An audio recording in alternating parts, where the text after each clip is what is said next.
Ndugu zangu, watu wa Isiolo, nimeshukuru sana kufika hapa. Hii ndio mara yangu ya kwanza Isiolo.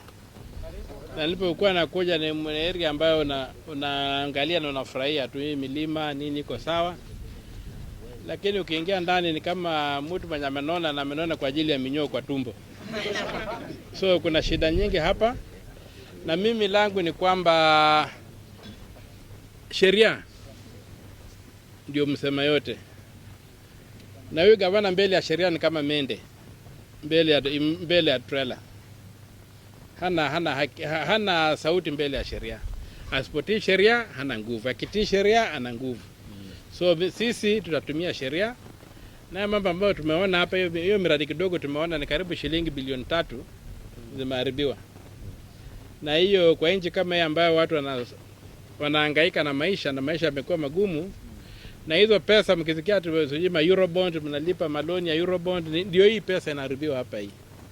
So hatuwezi kuacha muumie, mnalipa loni kubwa ya ng'ambo, alafu wenye wanapatiwa nafasi ya kuwasaidia wanaharibu hizo pesa. Tunajua kwamba watu wa hapa wengi wamejenga magorofa Nairobi. Na tukifanya audit, hata tufanya audit hapa peke yake. Tutafanya audit tufuate hiyo pesa kama iko Nairobi haitoe. Mimi langu ni moja, ukimeza mali ya wananchi, saa ile nyororo inakufikia, utatema hiyo mali na ulimi na meno yote itatoka. Hatutaki kucheza na watu, hatutaki kuchaka kwa sababu umaskini unatuua. Kenya hii hakuna sababu ya kuitwa third world. Tunaitwa third world kwa ajili ya viongozi wabaya. Tunaitwa third world kwa sababu watu wamekeuka sheria. Na sasa sisi wakati umefika ya kwamba lazima tufanye kazi yetu, na huyu mwenye kiburi tutamfua na sabuni ya omo, tutamkausha kwa jua, tutampika pasi na tutaweka kwenye box na tuweke marashi ndani. Asanteni sana. Today the Senate came to hold its meeting in Isiolo. This is a Public Accounts Committee of the Senate. And my name is Moses Kajwang, Senator for Homa Bay. I'm the chair of the committee. I've been joined by the Senator for Kisii, Senator Onyonka, the Senator for Nandi, Senator Cherargei, the Senator for Isiolo, Senator Fatuma Dulo, the Senator for Busia, the one and only Omtatah, and also nominated Senator Mariam Omar.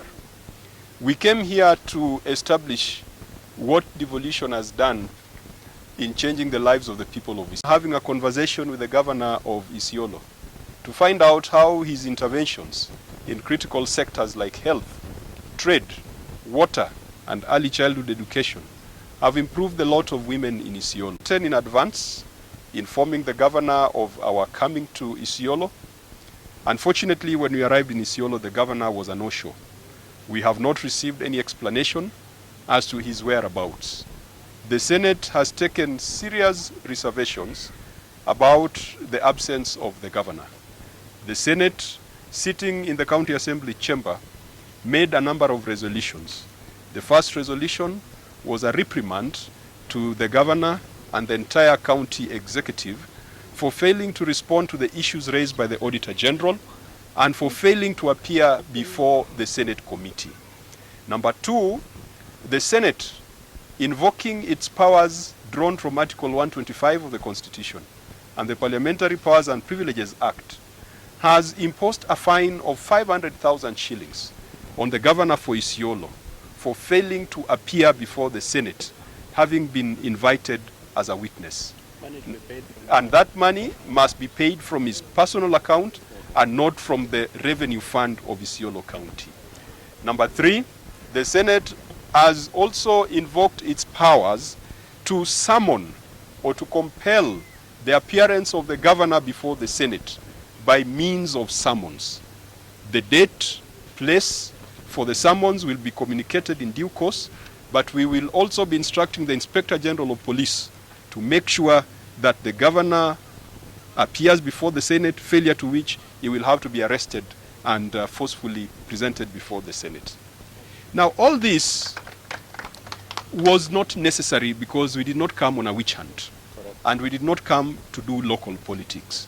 We came to see what the money that Senator Dulo and the rest of us have been fighting for to come to the counties what that money has done. We went to see the county headquarters, a very grand project that has been on for the last 6 or so years. Unfortunately, they could not even allow us to go in. We went to the market. We found the market has been stuck for many years. We've gone to the stadium. We found the stadium is a white elephant. We have come to the dispensary here. We have found that it has become a slaughterhouse rather than a place for treatment of patients. We have gone to the mortuary. We have found that you have a mortuary where even the cooling systems are not working. And they were blaming us for turning off electricity, saying that it was working before we came. This is not the promise and dream of devolution. The people of Isiolo are Kenyans. They deserve better. They deserve quality health care at the same level as the people of Kisii and the people of Nandi. The boys and girls of Isiolo deserve their talents to be nurtured the same way as the people of Homa Bay, through provision of facilities like stadia.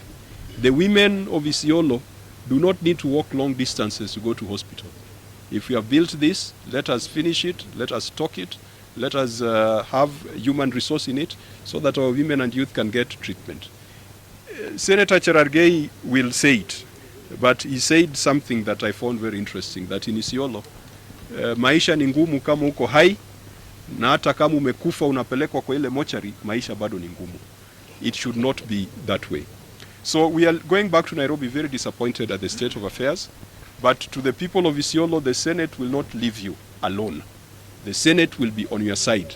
When we send the money to the county, we are not sending it to the governor and the bosses. We are sending that money to benefit you. You are lucky to have a senator who has always fought for Isiolo. That county headquarters that is told, it is Senator Dulo who fought for Isiolo to be among the counties that were benefiting from that conditional allocation. The county assembly, the ones who have disappeared on us today, it is Senator Dulo who fought for the county assembly to get an additional 60 million for them to complete their premises. When the politics of one man, one shilling, one vote was there in the last parliament, it is Senator Dulo, alongside other gallant senators, who stood firm to ensure that Isiolo was not losing out on revenue. If Senator Dulo wouldn't have spoken out, Isiolo would be receiving 2 billion Kenya shillings, not 4 billion Kenya shillings. The Senate exists to protect and defend the interests of counties and their governments, but where the county government's interest is at odds with the interests of the citizens, the Senate will stand with the citizens and will call out the county government. And the county government is the assembly and the executive. Leo wamepotelea mitini, hatujawaona, and as they say in English, the guilty is afraid. And why would they be afraid? They should only be afraid if they are committing illegalities, if they are stealing, if they are doing all sorts of bad things here in Isiolo. Finally, we have declared Isiolo a crime scene because there's nothing that we have seen that seems to be working. Being a crime scene, we will be calling the EACC to come here, the Office of the Auditor General, the Directorate of Criminal Investigation, and if these organizations cannot make sure that resources are properly utilized, Senator Omtatah has advised us that we could still push for either dissolution of this county government or push for suspension or stoppage of funds to Isiolo County. Ni Cherargei Kiprotich, mimi ni senator ya county ya Nandi na pia naibu mwenyekiti wa Senator Kajwang katika County Public Accounts. Sisi kwa heshima ya kamati ya mwenyekiti na dada yetu Senator Isiolo Fatuma Dulo, tumetembea Isiolo hii kuangalia zile pesa ambazo tunatuma kutoka kule Nairobi zimefanya kazi katika mashinani. Tumeshangaa sana, tumeshtuka sana, tumeshikwa na kiwewe kwa sababu zile pesa zote ambazo umetuma asijafanya kazi kulingana na mujibu wa sheria na katiba na heshima ya wananchi. Tumeenda pale tukatarajia governor atakuja aelezee jinsi ambavyo ametumia pesa ambazo tunatuma, aje kuja ameingia mitini. Juzi wiki mbili iliyopita alikuwa katika bunge la seneti akisema counties ziongezewe pesa. Wakati governor na magovernors wanataka pesa, wanakuwa wanyenyekevu, wanakuwa watu roho safi, lakini ikifika wakati ya kukuja kusema pesa zimefanya nini, wanatoroka kwa sababu wameshikwa na ile kitu inaitwa roho mtakakitu. Mimi nataka niambie watu wa Isiolo ya kwamba sisi kama bunge la seneti tukiongozwa na mwenyekiti wetu, sisi tutasimama kidete kuhakikisha zile senti zote ambazo zinaletwa mashinani zinafanya kazi. Ya mwisho, kwa sababu nimetembea hapa Isiolo, hakuna kitu inafanya kazi. Sasa unahangaika ukiwa hai, tumeenda pale mochari, hakuna hata amani huko. Sasa unahangaika ukiwa hai, ukiwa mautini unahangaika. Kwa sababu tumeenda huko kwa mochari, hata wale walisha, kwa sababu kila nafsi itaonja mauti, pia hawana amani huko kwa sababu mochari haifanyi kazi.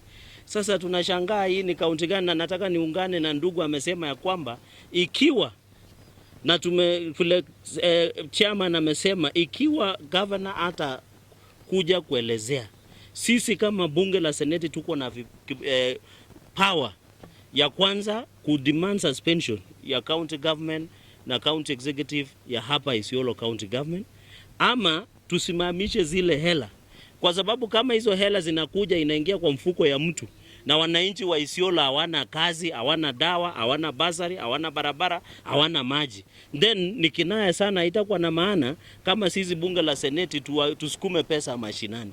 Mimi nataka niwaulize wananchi wa Isiolo, mtuendelee kutuombea, mtushikilie sisi tukiwa na dada yetu senator wa hapa na sisi maseneta wote, na mtu asiwadanganye. Senator yote ambaye anachaguliwa Kenya hii hako na uwezo wa kufanya oversight katika kaunti zote 47.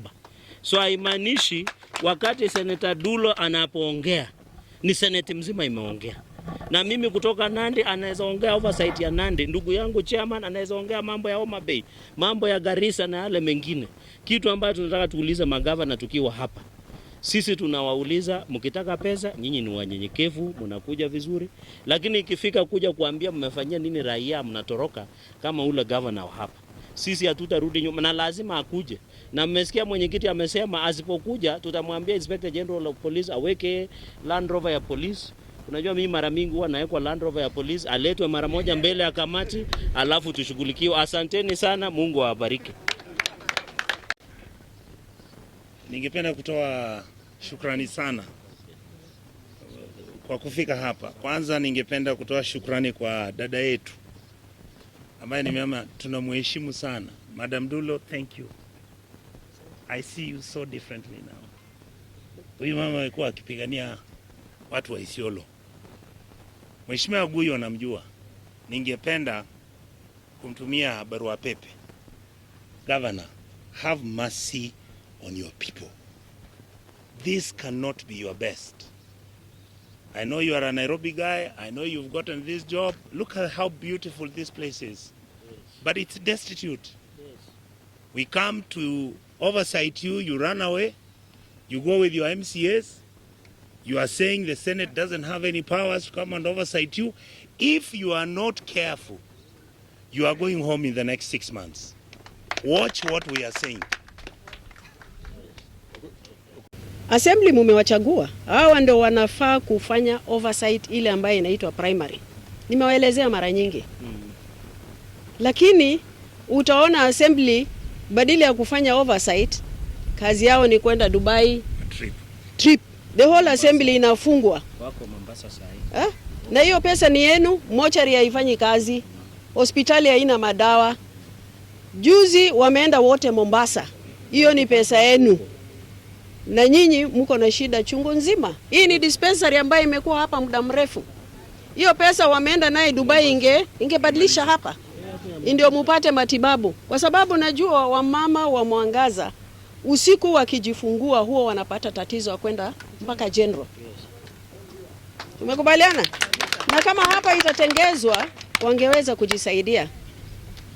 Wiki 2 zilizopita nimeenda kuangalia mochari. Haikuwa nafanya kazi. Watu wanajitokeza, assembly inasema inafanya kazi. Wengine executive wanasema inafanya kazi. Tumeenda leo tumejionea, si mimi peke yangu. Tumeenda na wao wote. Wameona haifanyi kazi. Harufu ni ya kuua.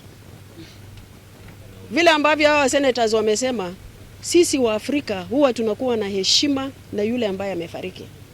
lakini katika Isiolo hiyo heshima haipo. Na hiyo yote ni sababu nyinyi mnapigishwa siasa usiku mchana, na mnakubali hiyo siasa na hamtaki kuitisha huduma. Tumeelewana? So kwa hivyo mimi ningependa kuambia msitumike.